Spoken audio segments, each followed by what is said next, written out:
বন্ধুরা, আজকে আমি রেডি হয়ে বেরিয়ে পড়েছিলাম আসানসোলের উদ্দেশ্যে। কারণ আজকে ছিল আমার রবীন্দ্র নৃত্যর এক্সাম। তো যে সেন্টারে এক্সাম নিতে গিয়েছিলাম সেখানে আমাকে আজকে একাই যেতে হয়েছিল। ম্যাক্সিমাম যত পরীক্ষা আমি নিতে যাই ড্রয়িং বা ডান্সের, সবগুলো আমার হাজব্যান্ডের সাথেই যায়। এই প্রথমবার আমি একা গেলাম। সেই পাবলিক ট্রান্সপোর্টে এখন আর যাতায়াত করি না, তার জন্য খুব বিরক্ত লাগছিল, কারণ সব জায়গায় এখন বাইকেই যাওয়া হয়। তো যাই হোক, ভিড় বাসে, ভিড় ট্রেনে উঠতে আর একদমই ইচ্ছে করে না। তাও দুটো ভিড় বাসেই যাতায়াত করতে হলো। আসলে ওইদিকের বাসগুলো প্রচণ্ড ভিড় হয়, আর আজকে সেরকম রোদ আর গরমও ছিল। আমি পৌঁছে এক্সাম নেওয়া শুরু করলাম।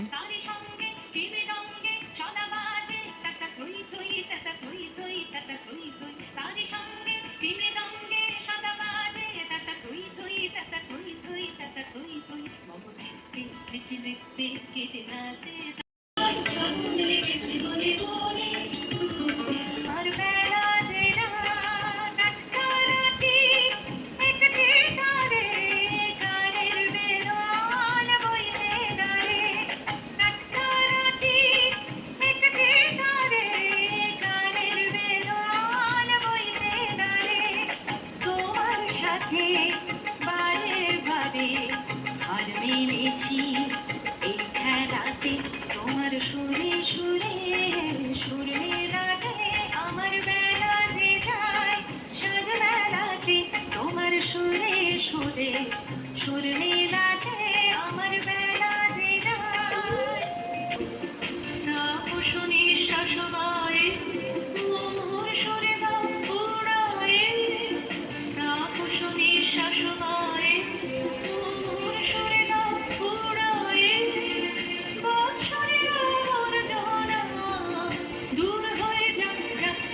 এসো এসো এসো হে বৈশাখ এসো এসো এসো হে সুদূরে এসো এসো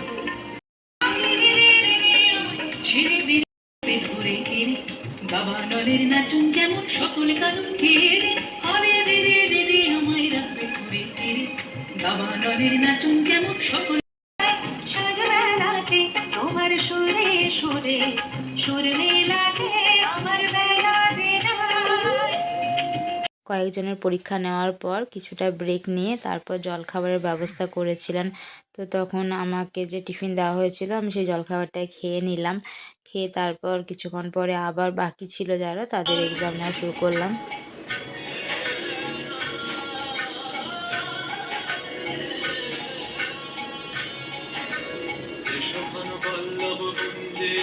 এসো হে এসো হে এসো হে এসো বন মল্লিকা কুঞ্জে এসো হে এসো হে এসো হে এসো ঘন পল্লব কুঞ্জে এসো হে এসো হে এসো হে এসো ঘন মল্লিকা কুঞ্জে এসো হে এসো হে এসো হে মৃদু মধুর মদির দেশে এসো পাগল হার দেশে মৃদু মধুর মদির দেশে এসো পাগল হার দেশে তোমার তলা উত্তরীয় তুমি আকাশে উড়ায় দিও এসো হে এসো হে এসো হে আমার বসন্ত এসো আজি দক্ষিণ জোয়ার খোলা আজি দক্ষিণ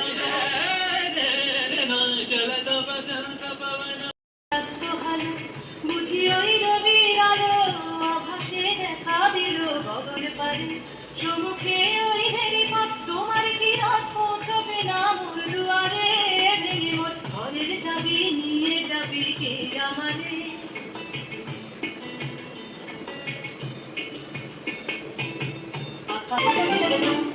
মনোমর মেঘের সঙ্গী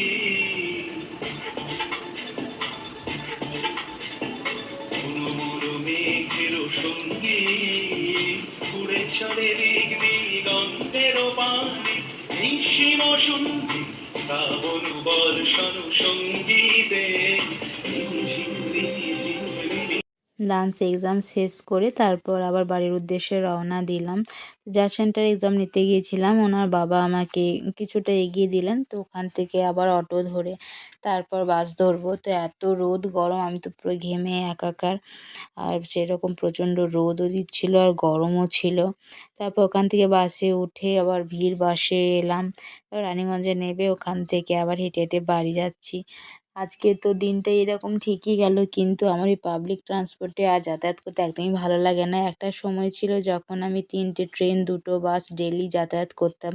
কিন্তু এখন আর ইচ্ছেই করে না। এখন মনে হয় বাইকই বেস্ট। তো এই ছিল ভিডিওটা। কেমন লাগলো অবশ্যই জানাবেন।